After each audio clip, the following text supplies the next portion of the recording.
On this episode, I was disinclined to acquiesce Chris's request to play a mill deck. And there are at least 9 ways to win with this deck. You can count on it.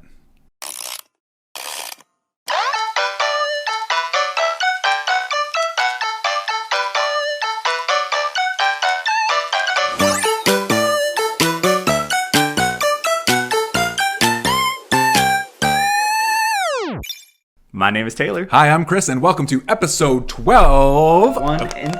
Commander Roll Reversal. Let's go, baby. Let's go! Chris, what is Commander Roll Reversal? Commander Roll Reversal is a channel where we build decks, we swap them, we play those decks, and then we talk about it on the internet. That's you, the internet. And please remember, this is a YouTube channel, so like, subscribe, share with a friend, and share with a stranger, and share with a spirit, or a ghost, or a horror.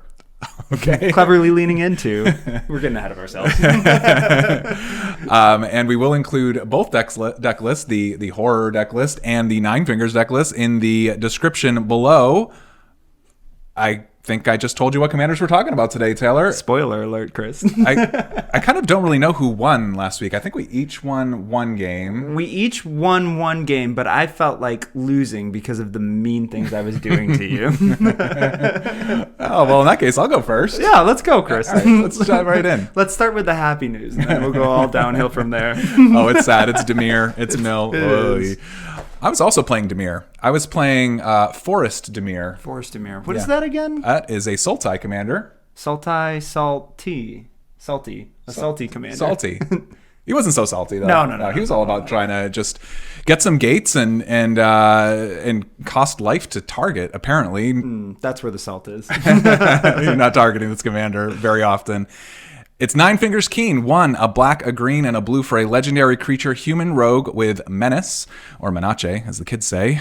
Ward, pay 9 life. Whenever Nine-Fingers Keene deals damage to a player, look at the top 9 cards of your library. You may put a gate card from among them onto the battlefield. Then if you control 9 or more gates, put the rest into your hand. Otherwise, put the rest on the bottom of your library in a random order. Nine-Fingers is a 4/4, not a 9/9. Not a 9/9. Disappointingly, or like a 4/5. Flavor fail. Yeah, big time. No. Get on it. Why did we even build this commander? Did I hear you say Gates? Is this a Gates Matter deck? This is a Gates commander. Oh my we gosh. did it. It's been in the competitive formats before Gates decks, but we finally got a sweet commander for it. So that was fun to play. Cool little mini game. I don't know. After seeing you pop off, it could be pretty competitive. It could be In Commander. Yeah, in Commander. I was thinking more of like the 1v1 games. Yeah, we don't care about Standard. Yeah, we don't talk about that. Pioneer.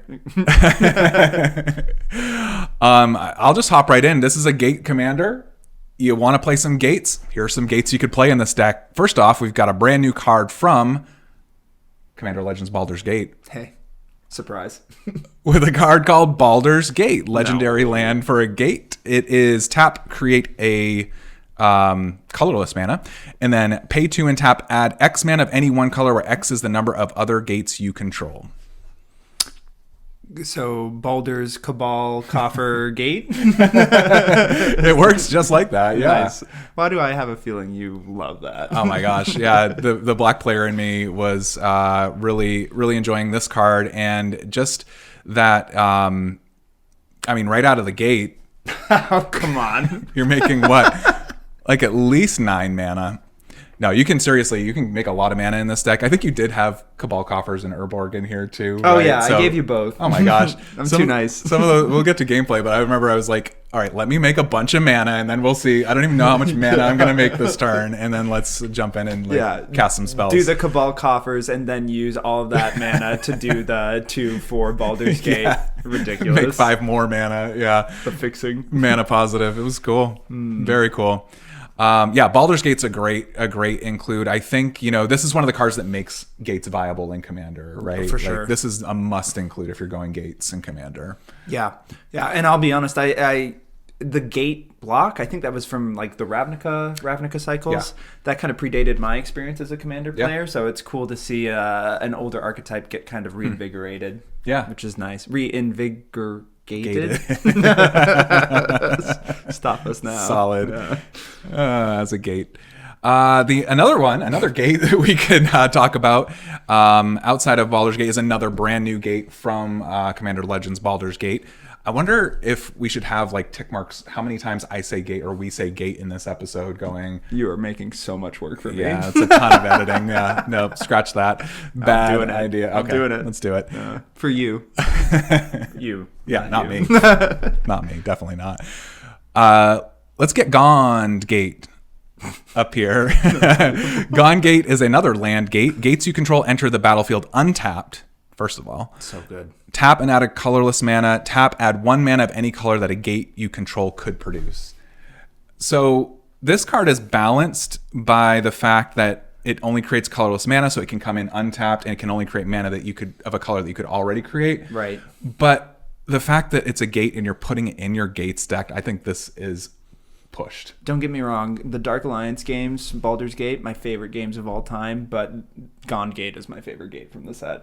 Awesome. Just the fact that you can have gates come in untapped. Yeah. They're like dual lands. Yeah, exactly. Without the downside.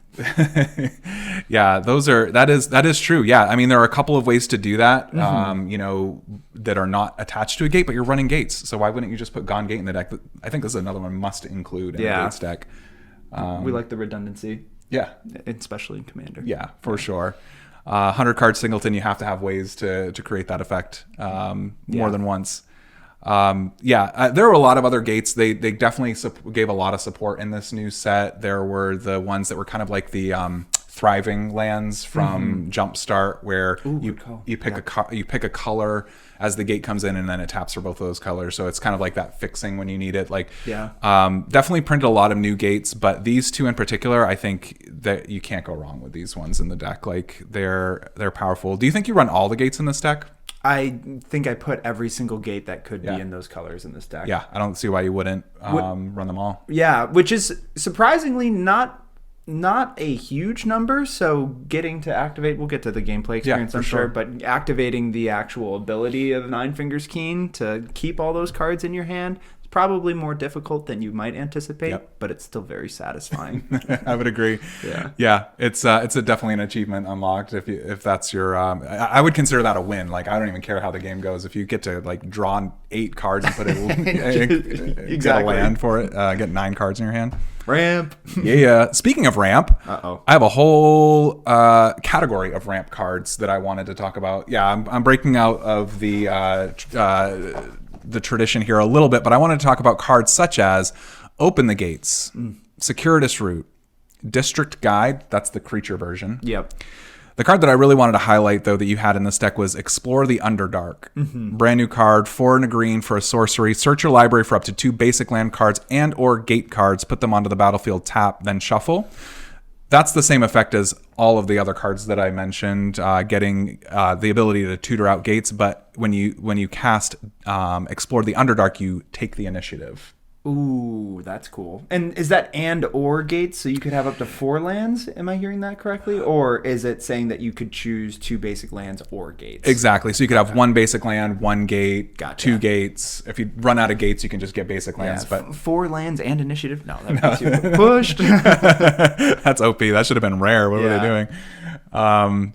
So just for everybody, including myself, when you take the initiative, whenever one or more creatures a player controls deal combat damage to you, that player takes the initiative. Whenever you take the initiative and at the beginning of your upkeep, venture into the Undercity. If you're in a dungeon, advance to the next room. If you're not, enter the Undercity. You can take the initiative even if you already have it. It's kind of like Dungeon Monarch, right? I think that's what it's being compared to. Yeah, so Mondun. Come up with a better name. Dunark. Dunark. I like that one better. That's not real. Mondun. Yikes. But really, in a lot of decks, I probably wouldn't run. I mean, maybe like Circuitous Route, I guess. District Guide, maybe like in a creature deck, especially like budget builds. These aren't the optimal cards for their slots, but they are in a gate deck for sure. Right. There are definitely like higher powered ways to ramp, ways to get like forest cards, for example. But if you're in a gates deck, these are the best ramp cards you're going to find, really. Yeah, that's cool. That's why I like those archetypes that make otherwise not competitive cards more viable. I like anything that gives those more life. So we're not gatekeeping. That doesn't even make sense, but We're gonna roll with it. I think we are gatekeeping. That's like it's literally in the text here. Okay. Oh well. You had a card. I wanted to again grouping just a couple of cards together. This effect that is on crop rotation or scape shift. Scape shift is 2 a green and a green for a sorcery. Sacrifice any number of lands, search your library up to that many land cards. Put them onto the battlefield tapped and then shuffle. Crop rotation is the single land version of that. And this is a way to trade in your basic lands. I don't know. Would you trade in an Urborg for a Golgari Guildgate? If Nine Fingers was swinging, absolutely. And if I also had 8 other gates online, the caveat, asterisk. Yeah, totally. But it really is for that reason, for getting rid of your basic lands or your other, utility lands like that are good at a certain point in the game. These are just ways to get more of those gates to the field. And honestly, like if you're going for the gate win with like a Maze's End, I think you need to have every way of getting gates possible. Yeah. Yeah. So there are probably like a couple of like slightly different strategies with this deck, but I think with the gates strategy, these are going to be, again, probably the best land tutors. Yeah, and I'm glad you feel that way because that was the intention when I put them in there. Yeah. Especially because I think Maze's End is in there. So. Oh, yeah. Spoiler alert. You want to win with gates. Yep, that's a good alternative win con. But Maze's End is not a gate, I realized. I know, that's the weirdest so weird. part. Yeah. Yeah, it can't count Fix itself towards winning the game. Check the errata. Unbelievable. And these cards are also really good because you were kind enough to include those Crucible of Worlds effects where you can play the lands from your graveyard. So you're sacrificing them, but if you don't have a land drop, you can just play another one from your graveyard the next turn. I'm sure there are more optimal decks that exist that don't slot in those cards, but I am the kind of person where like it hurts to lose any kind of land, so I want a way to get them back. And I don't know, that probably carried over into the deck that you played.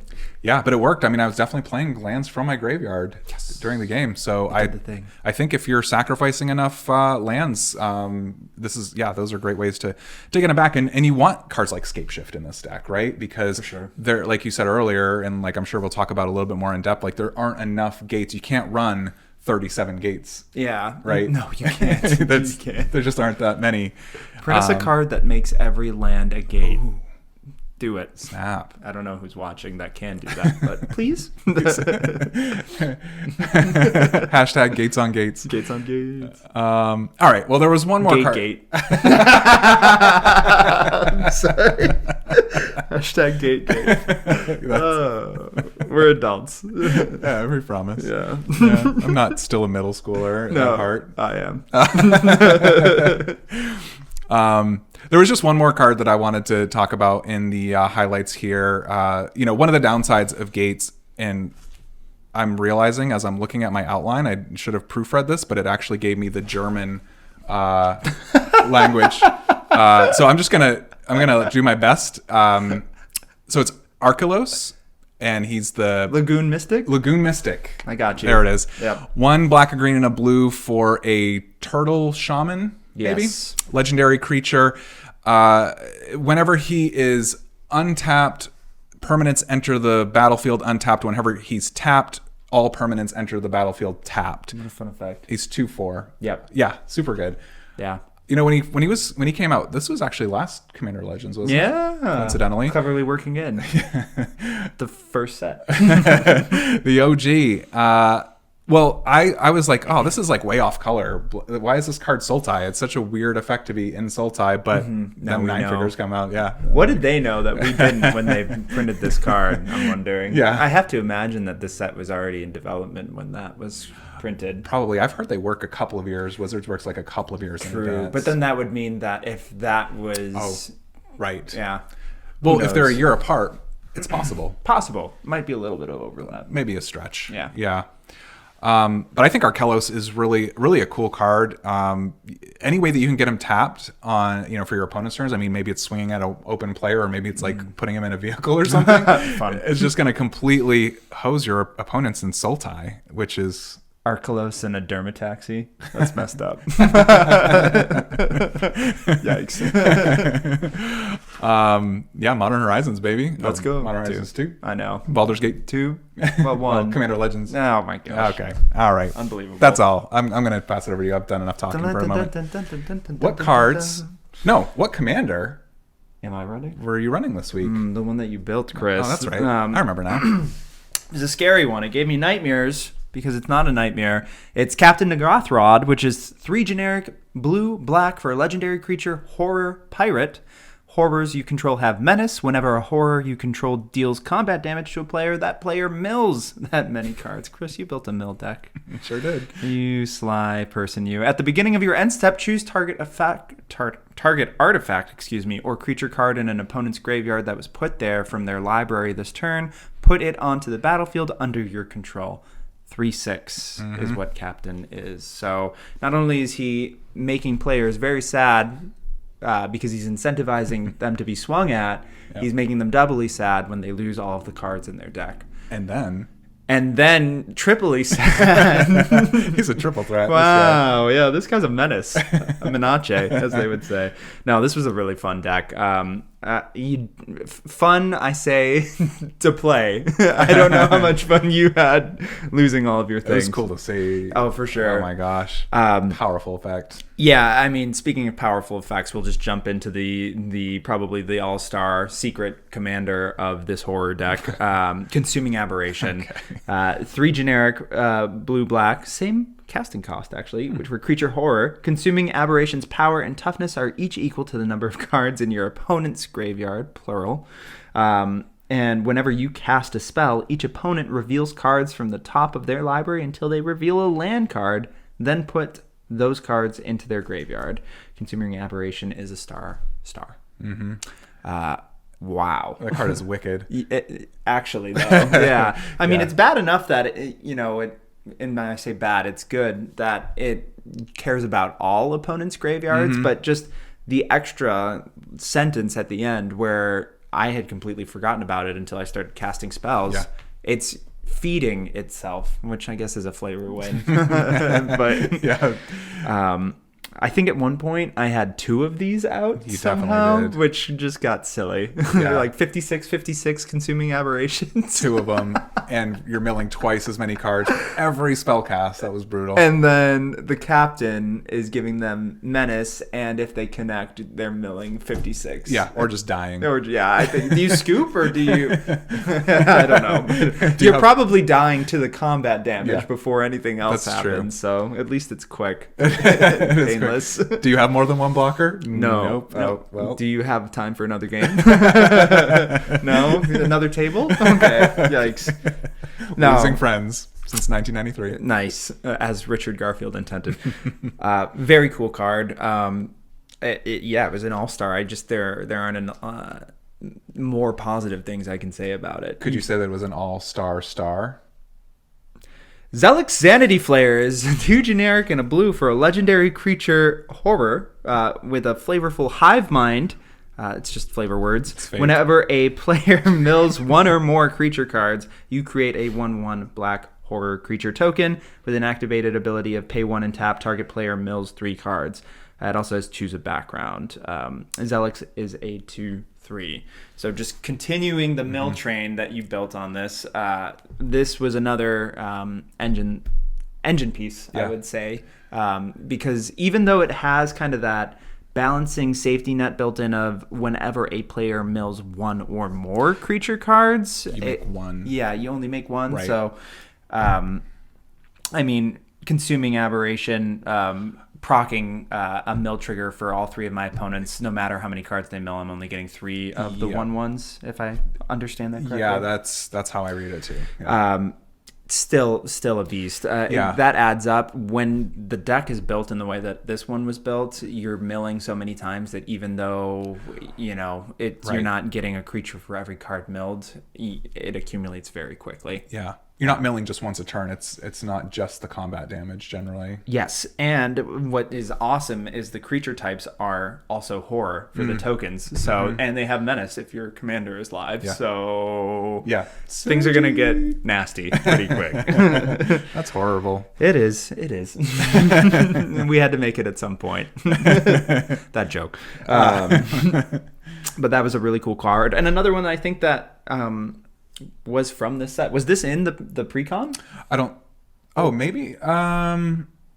No, I don't think it was, because it's choose a background. Did they have choose a background in the pre-con? I guess. I think that the pre-cons had at least one choose a background and then had a mythic background. Got it. As well. Yep. No, I think you're right. So maybe it was. So yeah, I mean, if you pick up this pre-con that this comes in, keep that card in there. Yeah. Please. You'll be happy about it. Yeah, there's some good combos with it too. Yeah, no, combo player? Yeah. You've outed yourself and I haven't even called you on it. Man. Moving along, this one is also 3 generic blue and black for Phoenix, God of Deception. Legendary enchantment creature god, indestructible. Love to see those Theros gods. As long as your devotion to blue and black is less than 7, Phoenix isn't a creature. Creatures you control have tap. Target player mills X cards, where X is this creature's toughness. Phoenix is a 4/7 when it is a creature. Reading this and putting this together for this episode, I realized my biggest mistake when we were playing was to not just tap both of my consuming aberrations. Oh, wow. Just completely and mill everybody out. You did have that board state, didn't you? I did. I overlooked that too. That's hilarious. I think I was too excited to swing those creatures. Oh, yeah. That's why Phoenix is like deceptively good, I think. Because one, he's not a creature. If you don't want him to be necessarily, right. you can play around that. Yeah. And then I feel like it's a less flashy effect, because typically it's a 3 toughness, mill 3. When it's a consuming aberration, it gets a lot scarier. Yeah. That is hilarious. I mean, you could, with the 50/50 aberration, you could wait till an end step, completely mill out half of the library and then untap and then mill out the other half of the library. Yeah. Right? Well, by the time that I already had the Phoenix or them out, like if they're 50/50s, you've already got 50 cards in the ground. Yeah. So it's absurd. When I had 2 of them out, I could do one, finish off a player. That makes the second one even. Well, actually, it would make it worse technically. So you'd have to be careful, because if you mill out someone. Actually, no, because they don't lose immediately when they mill. They don't lose until the draw step. Yeah, so you just do it before everybody's draw step.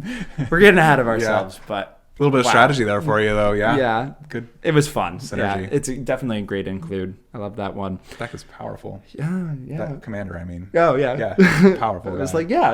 I mean, you built a powerful. Oh, wow. Yeah, just pat myself on the back. That's not what I meant. Okay. No ego here. No. But we definitely have a Geth, Lord of the Vault, who's not a horror. He is a legendary creature, Phyrexian zombie. So might as well be a horror. 4 generic black. This creature has Intimidate, which means it can't be blocked except by artifact creatures and/or creatures that share a color with it, and it has an activated ability of pay X in a black, put target artifact or creature card with mana value X from an opponent's graveyard onto the battlefield under your control tapped. Then that player mills X cards. Geth is a 5/5. I was going to give you a hard time for not going full horror tribal, but the fact that you built a mill theme and then this guy just like works so perfectly with the fact that like you're double, it's kind of like acting as a pseudo commander at that point, because you're getting value out of what you're milling. Which I think is what really makes mill strategies powerful. There are enough reanimation effects where if you're not fully dedicated to the strategy of milling someone out, then unless it's exiled, I wouldn't guarantee that it's gone. Oh, that's so true. So just being able to take that option away from players with effects like Geth is terrible. Don't do that to your friends, please. Yeah, it's pretty. He really does have. It's that redundancy, right? It's like almost the same effect as the commander. And I started building this as a horror tribal deck, but then I realized they don't need to. It doesn't matter how the cards got to the graveyard that turn. Nope, it really that makes it so much stronger. Gross. Yeah. Gross. There's so many gross cards in this deck list. Check it out that I'm not going to mention here because we're trying to be an accessible and friendly channel. But yeah, I mean, the synergy, it kind of like, I feel like it must have felt like it started building itself once you realized that. Yeah. Yeah. Oh, it definitely did. Yeah. I've played a lot of these cards, admittedly. Like Geth, great card. Classic. And he's got a lot of weird keyword. Like, why does he need to intimidate? I'm probably not swinging with him. Pushed. I mean, he doesn't have menace, so why would you? JK, he has intimidate. Right. So, I mean, understandable that any opponent going against any of these creatures so far would be losing their mind. So why not assist and expedite that process with Fraying Sanity? 2 and a blue for an enchantment or a curse. Enchant player. At the beginning of each end step, enchanted player mills X cards, where X is the number of cards put into their graveyard from anywhere this turn. You're a bully. You know what's great is because it's on your turn, you can stack the triggers so that they mill twice, like whatever, 100% more cards, and then you can still get like any of those cards. I certainly did that with your commander. Yeah, I certainly stacked those triggers. So it was cool to see that you also had. I mean, because creatures can get removed, but this is an enchantment that also assists with your strategy, and it's a powerful one with a commander like this. I think. I guess the downside is it's single target, so you have to attach it to the player that you feel like has the best artifacts and creatures in their deck, right? Or if it's Mirror Maid. We did it. We broke Mirror Maid. No, sad. Didn't Mirror make your day, but it was, I mean, those effects, it doesn't have, I feel like in this case, because you are doing so much mill across the board, you get away with running the single target type of effects. Oh, sure. Yeah, or the curse in this case. Kind of like a little cherry on top, really. I don't want that Sunday. So now that I'm done fraying your sanity, Chris, let's transition over to the cards that, and I'm sure you don't have any, that didn't make sense in the deck or that you had questions about. No, I'm just kidding. 100%. I just like this section so that I can hear you talk about why you put cards in the deck and, cards that I wouldn't necessarily have considered for the deck. I think it's a really fun experiment. Like, oh, sure. It's they all make sense, but I did puzzle over this one a little bit. I found like a hard time like just puzzling it together, and I'm wondering if you could puzzledly tell me about Teferi's Puzzle Box. Okay, here we are. There it is. Okay. Teferi's Puzzle Box is 4 generic mana for an artifact. At the beginning of each player's draw step, that player puts the cards in their hand on the bottom of their library in any order. Oh, any order. Then draws that many cards.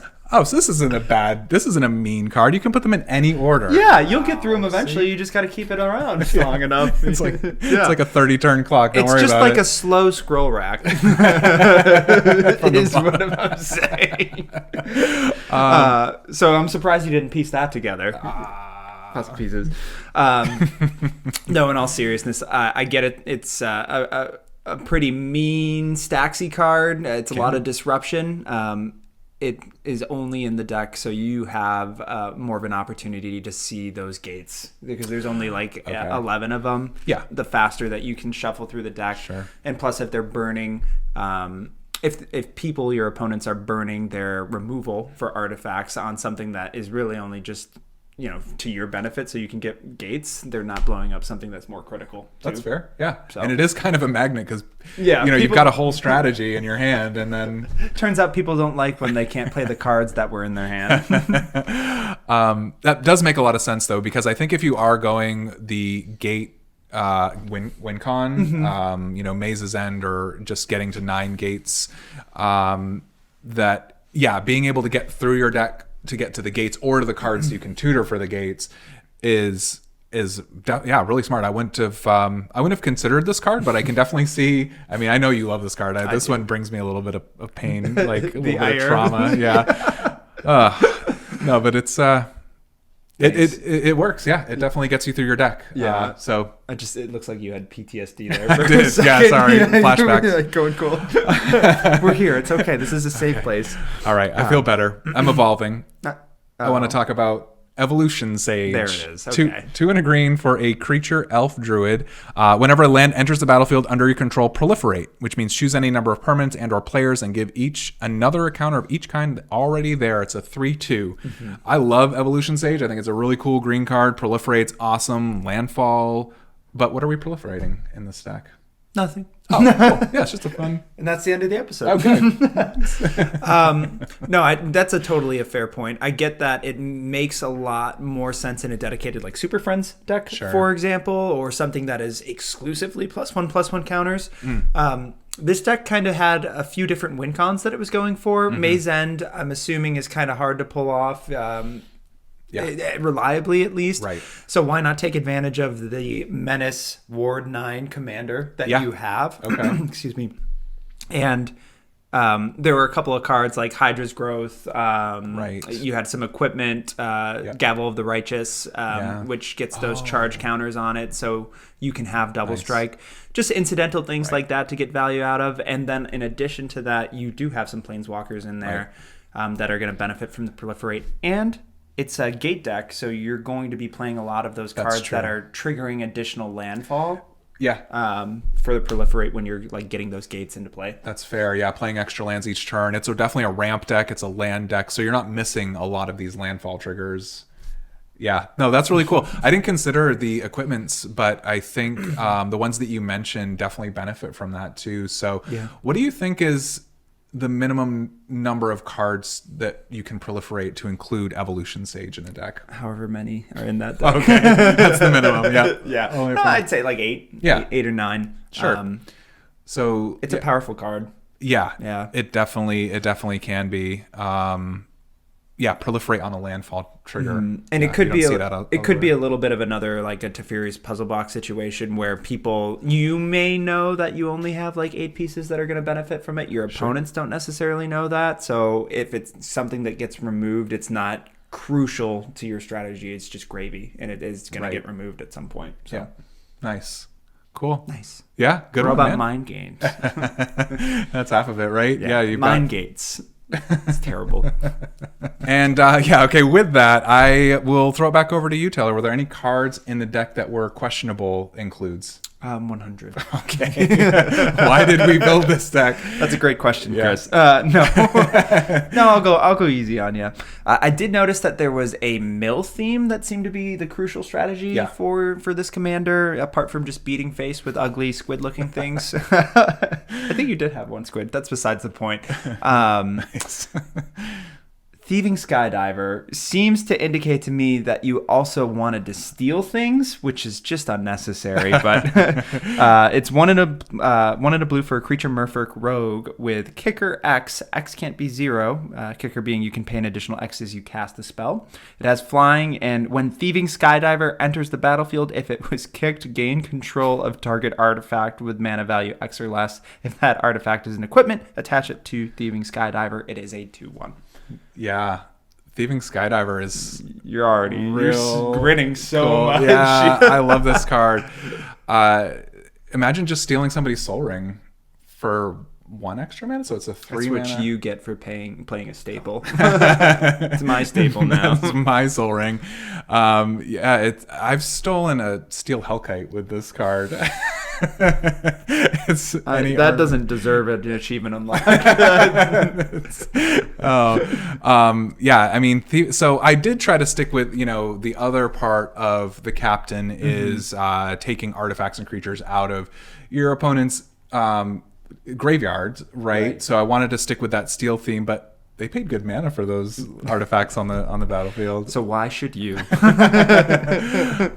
Oof. Yeah, I just think Thieving Skydiver. I remember there was a lot of hype around this card when it was first in Zendikar Rising. I never see it played. I don't see it. Yeah, hardly ever. I did put it in the cube though, just so it would get some play. But hate draft. So yeah, that's really it. I just wanted to be a bully and go around stealing things from the table and the graveyard. You heard it here first, folks. Who didn't hear it though was this creature, because they were underwater, presumably. Aboleth Spawn, 2 generic blue for a fish horror with flash, ward 2, and probing telepathy. It does nothing. No. Whenever a creature entering the battlefield under an opponent's control causes a triggered ability of that creature to trigger, you may copy that ability. You may choose new targets for the copy. Aboleth Spawn is a 2/3. Yeah. Don't get me wrong. This card is super hype. I love that effect. It's really cool. Very cool. I did actually have it in play in our games. It just it was a non-starter in our pod just because there wasn't really any ETB action happening anywhere, which is, I wonder how normal that is. Yeah, pretty unusual games, I think. I feel like you didn't get any triggers off of it, Not right? a single one. But that's okay. The question was more so, it seems like your strategy is inherently more offensive. You're more aggressive. You're swinging with essentially almost unblockable horror creatures. You're milling people. Right. This one's only a 2/3. It's not really going to contribute to that much otherwise. So just kind of wondering what the thought process was there. Yeah, maybe I was hyped on the card. Oh, okay, too. okay. I mean, understandably so. It also is a horror. Yeah. It's only a 2/3, so it doesn't mill that many cards. Oh, darn. I think, honestly, if I were to cut one horror from the deck, that probably would be the one. And it's not because it's not a powerful card. It probably is a little bit of a meta call. If you have any Brago players or Amanatu players or anybody. No. We won't call them out. Or if you're able to cast spells like maybe a Flicker Wisp that can bounce your opponent's creatures. Maybe it goes more in a deck that's dedicated to that type of control. It's very unusual that you don't get any triggers, though. That's an achievement unlocked. It's a $20 card. No, I don't know that. I think it's like almost over 10 at this point. Last I checked. So. Yeah, and going up from here. Great. It's this set's Kappa Cannoneer. Oh shoot! Yeah. Unreal. But I'll let you off the hook now, Chris. Okay. I think we're to the best part of the episode. Suggestions. Jinx, you owe me a soda. Well, I'll go up to your fridge and get you one. Joke's on you, I don't have any. Now what? I'll be right back. I gotta go to the store. Commercial break. I'd love to talk about some suggested cards. There are so many cards in the format. It's a legacy format. There are 25,000 cards. What cards could we consider in addition to or alongside the cards already in the deck? I've never been more on the edge of my seat with that preamble. Well, we're going to start with a 1-drop. A green mana. Elvish Reclaimer. 1 green mana for a creature elf warrior. Elvish Reclaimer gets +2/+2 as long as there are 3 or more land cards in your graveyard. Pay 2 and tap, sacrifice a land, search your library for a land card, put it onto the battlefield tapped, and then shuffle. It's a 1/2. Incredible. Yeah, that's just get gates. Get the gates, yep. Gate Reclaimer. Get rid of your forest. Yep. Get a gate in here. It's just more redundancy. It's another one of those crop rotation effects, but it's repeatable, which is cool. That is cool. Every turn you can do it. So I think if you are going the gates route, you just want as many ways as possible to get gates onto the battlefield. So 100%. This could be another way to do it. Yeah.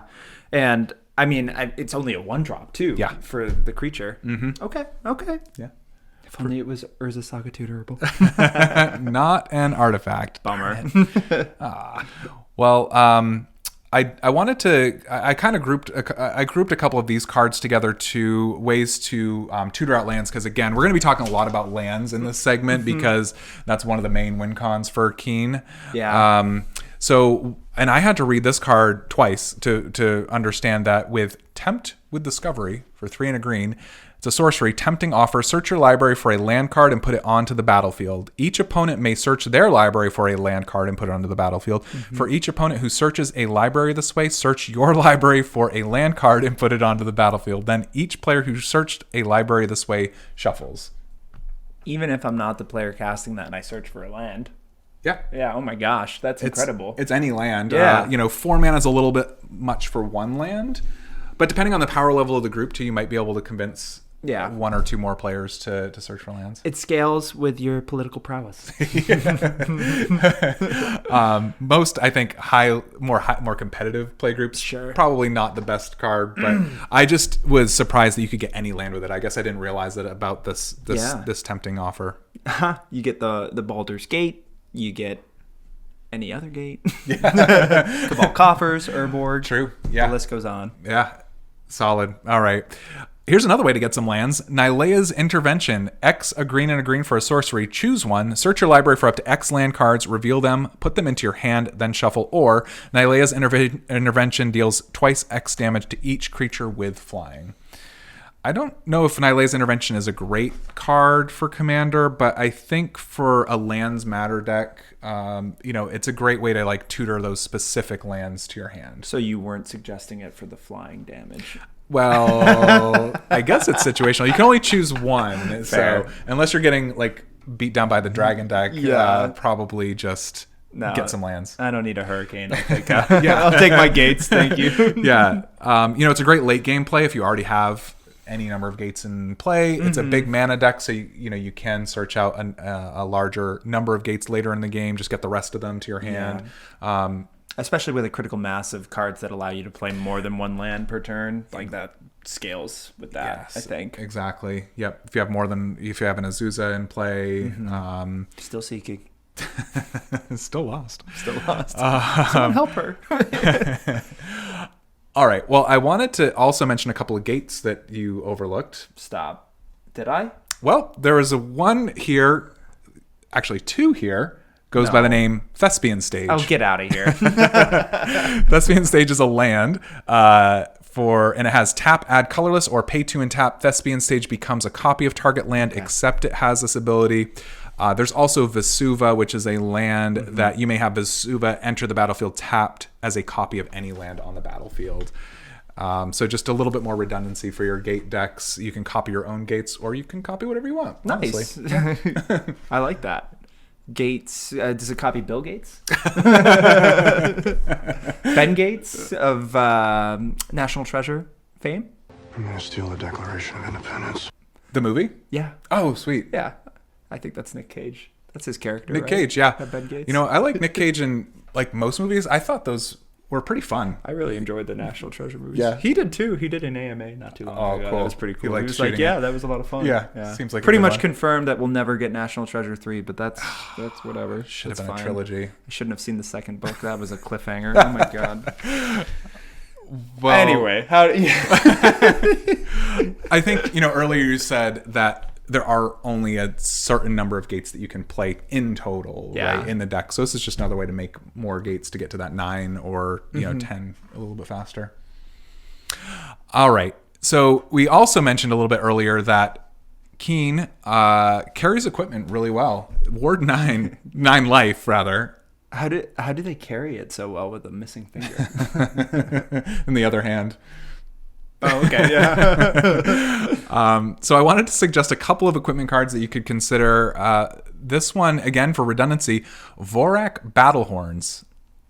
What did you call me? I'd never heard of this card before. Before I looked for it, Vorak Battlehorns is 2 generic mana for an artifact equipment. Equipped creature has trample and can't be blocked by more than one creature. It's equipped 1.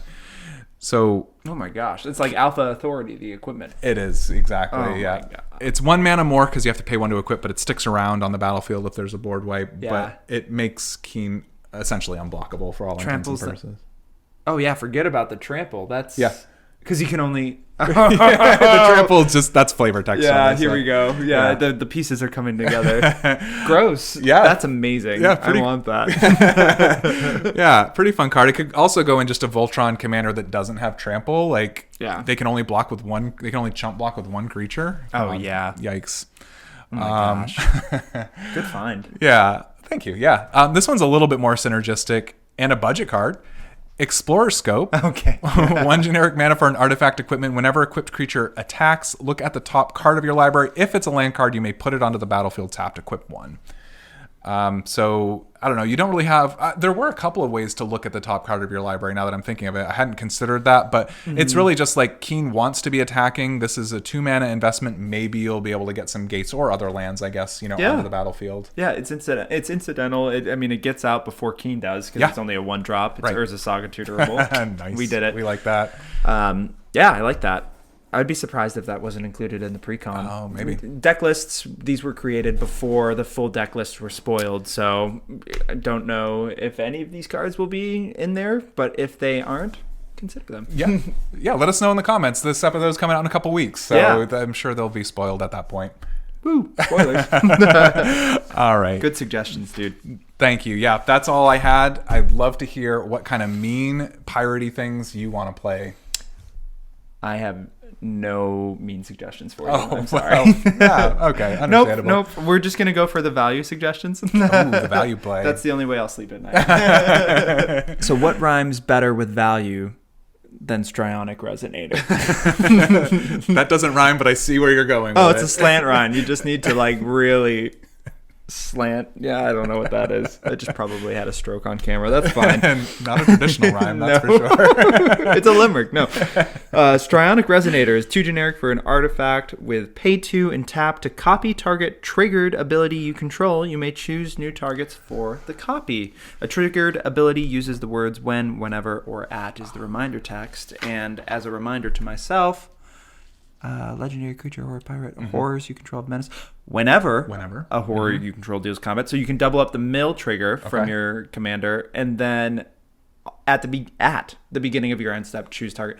You can get 2 creatures and or artifacts if you copy that part of the triggered ability. Or mill twice as many cards, I guess. Holy Seems good. cow. Yeah. That's great. If you want to be a bully. But Strike Resonator is a powerful card.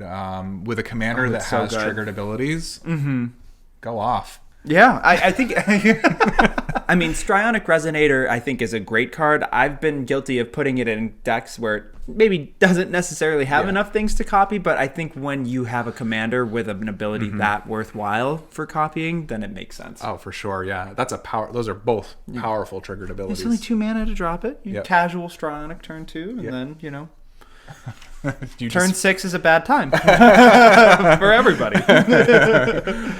But what's not a bad time is Mirror Box. Actually, it's more of a bad time. It's double the bad time. So Mirror Box is 3 generic for an artifact that reads the legend rule. It doesn't apply to permanents you control. Each legendary creature you control gets +1/+1. Each non-token creature you control gets +1/+1 for each other creature you control with the same name as that creature. So it's like a pseudo anthem for clone matters things. Sure. The reason I suggest this is because it got me thinking. During the game, I did copy Consuming Aberration with a clone effect. It was the Glasspool Mimic. Oh, yeah, the land was in there, yeah. So I suspect that's the reason that clone was in there. Yeah. But I think that this could really make sense if you did want to maybe cut some of the non-mill related horror creatures, put in a couple of clones, your Sakashimas and whatnot, and then then you can double your commander. Oh, yeah. You could just copy your commander and have multiple captains. Speaking of double steal at the end step. Oh yeah. Wow. Oh, you corrupted me. Who am I? This is just a value play. I swear. Straight value. Yeah. Yeah. When I was initially going horror tribal, I realized that not all horrors are created equally. There's a lot of good ones, but they tend to be high mana value. And and that was one of the reasons that I decided to other than the fact that you don't need to do the combat step to make this commander work necessarily. Right. But if you were, I think clones is a good way to go. And legendary horrors are extra scary. Carter agrees. Thanks for your input, buddy. He's out of here with that. Buddy bunny. Yeah. I mean, so that's a good point. And I think it kind of also lends itself to my next suggestion. So Reflections of Litjara, which is a 4 generic blue enchantment. It's also 5 mana in that coveted spot. And I think a lot of the horrors in your deck were a little bit of the higher mana value. But the idea here being, as Reflections of Litjara enters the battlefield, choose a creature type. Whenever you cast the spell of the chosen type, copy that spell. Just if you're not embracing the clone aspect of it, just getting more value out of the horrors you're already casting. You have token copies of them that are created that also have menace, that it's just more opportunities to mill your friends and enemies with. Yeah, I think Reflections is a really good tribal card. So I think if you're going that horror tribal route, it's a great way to just get, because you actually create a token copy of the creatures. That's how it works out. Really cool. Yeah. Who doesn't want more nightmares? They're not nightmares. Horrors. So those are some of the value suggestions I had. I did lie a little bit. I am going to also give you some mean spice. See how excited he is. I'm confused by it. And also I'm suggesting increasing confusion, so that tracks. It's X in a blue for a sorcery. Target player mills X cards. If the spell was cast from a graveyard, that player mills twice that many cards instead. It has flashback for the same cost, X in a blue, which I think is really cool. That's cool. That being where you can cast it from your graveyard and exile it. I like this because it does fall into some of the same traps, Fraying Sanity, where it doesn't affect all of your opponents, but I think its advantage is that it is just 1x in a blue. Sure. Like, that's a pretty... When I gauge my mana dumps, for example, like, I think anything that isn't double X or triple X or whatever, is more efficient, especially with the flashback cost being the same. That's what I was thinking too. You can cast it twice, so you're not only milling out one player, unless you're targeting that one player that's playing the artifact tribal deck or like the big scary creature deck. They just looked at you the wrong way. You're getting both ends of this confusion. I was confused. Chris cast Confusion. It was super effective. Casts? Oh god, we're Pokemon now. That's the music you hear when Crick, son of Yawgmoth, enters the battlefield. 4 black Phyrexian mana, so that's 7 converted mana cost or mana value for a legendary creature Phyrexian horror. Oh, horror, baby. Minion, yes. Nice. And just so you know, Phyrexian mana can be paid with either a black or 2 life. Crick has lifelink, and for each black and a cost, you may pay 2 life rather than pay that mana. Whenever you cast a black spell, put a +1/+1 counter on Crick, son of Yawgmoth. He's a 2/2. Wow. Nice. So nothing on here says mill, but the fact that, one, you're never going to be paying 7 mana to cast him. I've never seen you pay 7 mana to cast him. There's plenty of life to be put into Kirk. And according to Moxfield, looking at the decks list, it's 43% blue, 43% black. So it's a pretty even...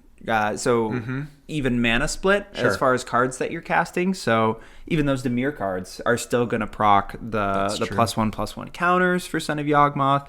He does have lifelink. He's a horror, so he's going to get bigger. He's got the built-in life gain for you, and he will have menace. Menace from Minache. the commander. Sorry. Oh yeah, For all the kids. Okay. Yeah, I mean, Kirk is an amazing mono black card, but Yeah. I think you're right. If it's like a 50-50 split with the mana and the multicolor cards are triggering all the things, you can still pay 2 life for that 1 black pip. It's like a ramp card. Really. It is. It's a ritual that also stays and beats face. Cool. Yeah, he's a horror too. That's awesome. Yeah, and Phyrexian. It's all of the favorite things. It's all coming together here. Shudders in mono white. Hostile is my last suggestion for you. We're changing it up. We're going land. This is one of my favorite cards from the Return to Innistrad. Nice. It's a land. You can tap it, add colorless. It's an activated ability of pay 1 and tap to sacrifice a creature. Put a soul counter on hostile. Then if there are 3 or more soul counters on it, remove those counters, transform it, then untap it. Activate that ability only as a sorcery. The really exciting part of this land is the other side, which is Creeping In. They did it. They're clever. It is an artifact creature, horror construct, and whenever Creeping In attacks, you may exile a creature card from your graveyard. If you do, each opponent loses X life and you gain X life, where X is the number of creature cards exiled with Creeping In. You can pay 4 and Creeping In phases out. It's a 3/7. So this is a big booty land. It's got the built-in, you're never going to kill it as long as you have 4 mana open, because it's just gone. Yeah. It just ceases to exist. Yeah, crazy. And even though it doesn't care about the creatures that are in your opponent's, graveyards that you've been working so diligently to fill up, there's plenty of self-mill that's built into the deck that I saw. That's part of it, yeah. It's going to have menace. So it's going to be doing damage, and also you're getting the incidental life gain, and you're draining each opponent. So it's what you look for in the commander, where it's affecting everyone. Sure. So and it's a land. It's a land. This is a land. This goes on the land slot. And you jump through a couple of hoops and you've got a horror that is awesome. And you're right, there are self-mill effects because it's black. You can do reanimator. So there, if you're not going to reanimate a creature, your Crick, for example, that's Right. 21. That's 21 life lost. Holy smokes. Yeah, Or unholy smokes. Good grief. Yeah, cool include. I've noticed that a lot of the horrors have big booties like that. I think they're made for swinging. Yeah, they must be, or they know that people are gonna just want to wipe them off the face of the planet. So Doesn't die to lightning bolt. Doesn't die to lightning bolt. To stifle, maybe, to stop the phase out. I don't know. Nice. But I'm gonna stop there before I completely embrace the dark side. Oh, come on, coming over to the dark side. No. Those are great. Those are great. Give it 10 more episodes. Awesome. So, what about that play experience? These were fun decks to play, weren't they? They were fun decks to play, and they were fun decks, at least for on my end, to build. Sure. I had mentioned it a little bit during the actual games, but I really enjoyed building a gate deck because that's an archetype that I hadn't, really played around with in any format. Yeah. And it's really cool to see niche cards get printed, or niche cards get a second life, if you will. Very true. When more support cards are printed in future sets and supplemental sets. It gives a home to those cards, right? Cards that like are suboptimal or don't quite. They get such a big bump when they have that synergy. Yeah. Not to mention that I think this is the first Sultai deck that I've ever built. Oh, very cool. Ever. Like in the history of Commander, as my experience as a player. So awesome. It was really cool to do that. Maybe that's why it felt so fresh for me too. But this was a home run for me as far as the Commander design is concerned. We joke about it, but at what point does, Ward just become hexproof? True. Yeah. There are a lot of things going for this Commander, and that's one of them. 9 life is not anything to scoff at. Yeah. We say like life is a resource. There's a lot of life in Commander, but it's almost 25% of your life total just to target one Commander. I don't think you're really targeting that Commander. I'm running Board Wipe Tribal. Yeah, exactly. That's the only way to go with this. And Armageddon for this one. Although if you do pay, okay, who needs gates anyway for this gate deck? I think, like, how much political favor do you gain, though, if you do Swords to Plowshares, Keene, and pay 9 life? You pay 9 life, they gain 5 life, and then the table kills you because you're weak. Now you've lost, now you're down to 10 life. No, I'm sure what's the worst that could happen? Make sure to make that deal before you cast that spell at Keene, for sure. Yeah, I mean, I think going back to a point that you said earlier, that I've always kind of wondered around these niche strategies. So Gates is a great example, right? Obviously, in ramp with a commander that has access to green, there are staples that could have been included, like 3 visits, or you cultivate, just kind of the run-of-the-mill ramp effects. But I didn't opt for those. Instead, I went for the gate specific ones. So I don't know if building like the deck in that way is the most efficient way. It seems like it would be because you care about gates, but I've always wondered, like, at what point are you kind of gimping yourself in the deck building experience by kind of fully leaning into the archetype, or is it still viable? Right. I wonder. It's a great question. I think that, if you think about in this specific case, when you've got Keene, who you do combat damage and you're looking for gates in your deck, you're going to be running the gates. Even if you run him as a Voltron commander, you still need to have some concentration of gates, just because you don't want the other text on the card to mean nothing, right? So, I guess if you're not doing like the gate win con, maybe you can just play gate cards, like just the guild gates or some of those cards. But I also find that in a strategy like gates, the more you have of that card, the better the more synergistic it gets, the better, the stronger it gets. I don't think Keene is like a majorly competitive commander necessarily. Maybe there are ways to build him that way. I don't think Gates is like the most competitive, but I definitely think that it gets you big mana. And it lets you play these cards that are actually, I think, better than the strict upgrades that we've seen. Like Tempt with Discovery, or the Tempt card. I think it was Discovery. That. I think I would feel more comfortable running that in a deck like this than just like a non-gate ramp deck, For sure. So, we brought this up a couple of times. Do you think that 3 colors with the current number of gates Do you think that's enough to achieve Maze's End? Because I won with damage. Yes. Combat damage. Yeah, and that's a great question because I was getting kind of nervous as I was building the deck when I realized, okay, I think that there were only like, not including the copy lands that you suggested, which sure. Brilliant. I think it was only like 11 or 12, and his ability, his or her Nine-Fingers Keene, I don't know. Their ability doesn't proc until 9, which is not insignificant. Right. You know, best case scenario, you've drawn 9 gates, you've played 9 in a row, and then you have your commander around, and then you do that. That's not happening though. What turn does that happen on? If you're playing extra lands every turn, you're playing every gate possible. It's still, I mean, you're not drawing 9 cards until like turn 9. Maybe that's where the other 9 is. That's why I almost wonder if like this deck just with the ward, with the menace, it just makes more sense as like a straight Voltron. You get rid of the gate sub theme because even the ability when he does combat damage or they do combat damage without having the requisite 9 gates, I think you still get to dig 9 deep and then put a land card into your hand. So you're still getting some effect.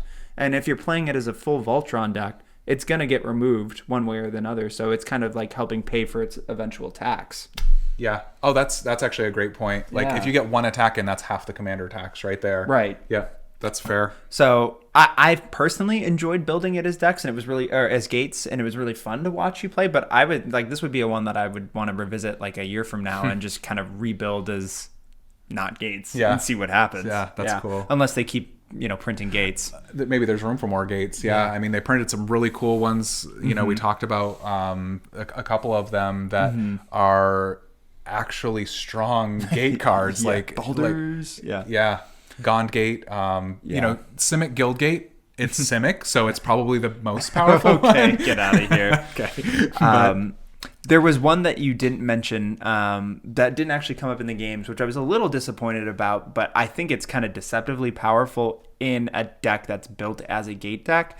It's like an Anthem. It's like tap or pay 2. I'm forgetting. We'll throw it up here which one it is, but it essentially is it's a creature gets +X equal to the number of gates you control. That's true. And that's like a really strong effect, especially if you're doing it to your commander who's a Voltron. Like, cool.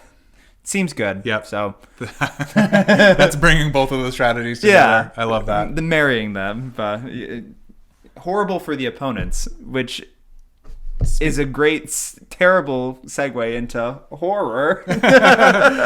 I'm trying, man. No, that was not horrible at all. Yeah, I had a great time building the captain deck. I think, I've mentioned a couple of times throughout the episode that I started as a horror tribal deck, but I just think it's a really, really powerful. There are so many ways to mill cards. You've got cards today like Bruvac, mill twice as many cards. I saw that was in there. Yeah, you've got things like Mind Crank, which doubles up the mill that can happen. The one with the background, the horror that has a background, that actually combos with Altar of the Brood. Not like a strict like infinite combo or anything, but when you make the 1/1 horror, that triggers Altar of the Brood for your opponents to each mill another card, And which could be a creature, which you can make another horror with, which then triggers it again. So, it takes a little bit of luck, but that's half the fun, right? Yeah. Yeah. I really like that you dug into the commander and looked past it just being like a combat focused deck. Yeah. It kind of reminded me of when we did the Attempsis episode where you kind of, it's a cool effect, but it doesn't need to be combat to get it. Yeah. It's what it reminded me of, and you used it to great effect. Yeah. That's cool. Yeah, I think having the combat on there in addition to all the other decks is like... Yeah, and definitely he gives them menace too. Yeah, that's true. Yeah, it can be an all-out attacks deck for sure.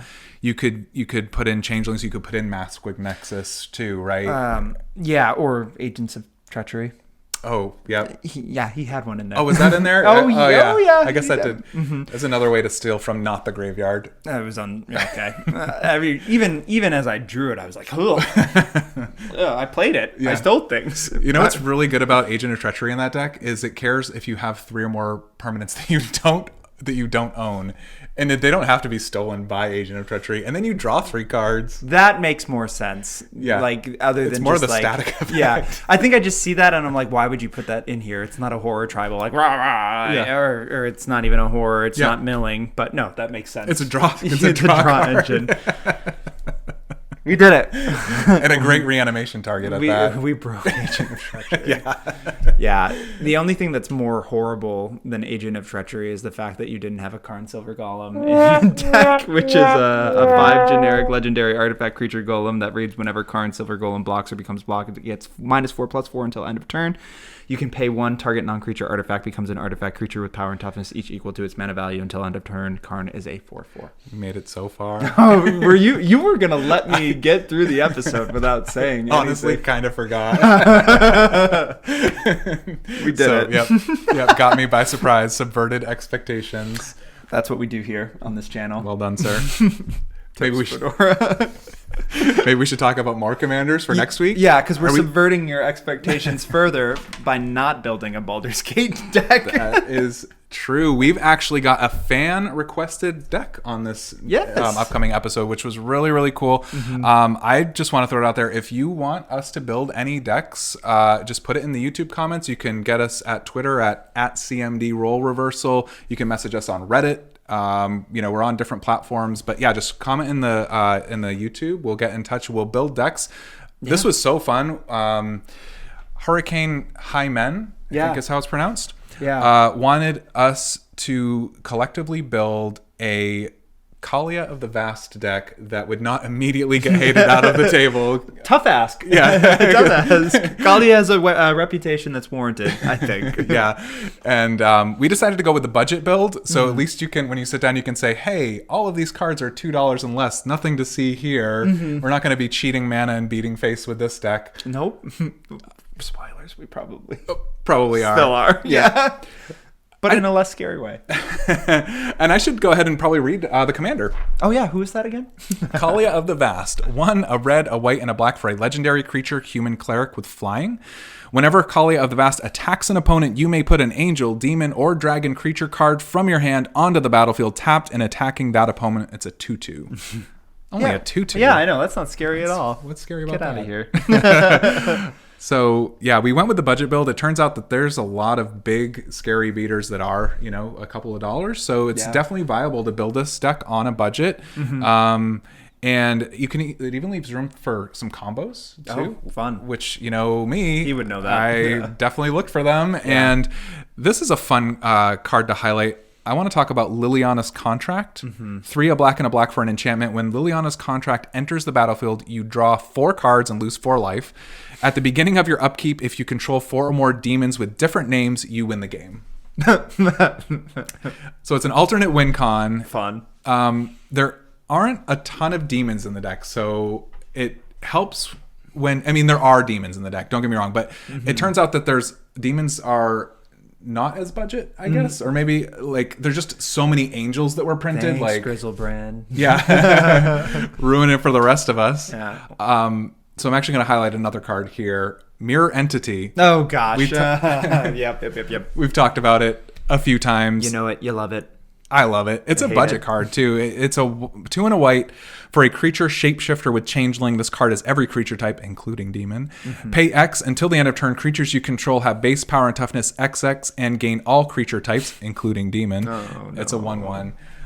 Let's win. Yeah, it's just you've got Mirror Entity, you've got Kalia, and you've got 2 other random creatures on the battlefield, and you just win on your upkeep. Seems good. Easy. See if you can make it happen. How am I going to compete with that, Chris? Big excitement there, big energy, and get Mirror Entity in your white decks. It gives all creature types. Oh my God. Ahead of you. It's so cool. It's funny that we ended up building this as kind of like a budget deck. The deck that I ended up building for you to play this coming episode is not necessarily budget, but I think that was intentional on my end because Kalia is still so strong. So I'm excited to see how she'll hold up against that's fair. Just a regular deck. So get ready to play Zabaz, the Glimmer Wasp, which is That's awesome. one generic, just one, for a legendary artifact creature insect with modular 1. If a modular triggered ability would put one or more +1/+1 counters on a creature you control, that many +1/+1 counters are put on it instead. Whew. It has an activated ability of pay red, destroy target artifact you control. Pay white, Zabaz the Glimmer Wasp gains flying until end of turn. He's a 0/0. Oh, that's so cool. A 1-drop commander. I love that. I love this card. Yeah. You're going to be cheating out, mana. I'm going to be just going aggro with my little my little wasp friend. And to make sure he sticks around and survives all those combats, my showcase card is Swarmyard. It's a land. It has tap, add colorless, or tap, regenerate target rat, spider, squirrel, or insect. Oh, insect. It's on there. Yeah, and the next time it would be destroyed, instead tap it, remove it from combat, and heal all damage on it for regenerate. That's cool. Regenerate, you don't see that often anymore. Was that Zendikar Rising? No. That was Time Spiral Remastered. Oh, it was. Okay, Yeah. okay. We have fun here. Yeah, that's cool. Yeah. So, excited. Oh, I'm thinking of the one that does oxes and cats, I guess. Oh. And dogs. Yeah, and Animal birds. Sanctuary from Core 21. Oh, okay. Yep. Cool. All right. Not that one. I play too much Magic. We want the insect land in this case. We do. Yeah, nice. Yeah, because if we didn't, it would really bother me. You expected a pun, didn't you? I was ready for it. Yeah, it's really going to bug me now that you didn't say it.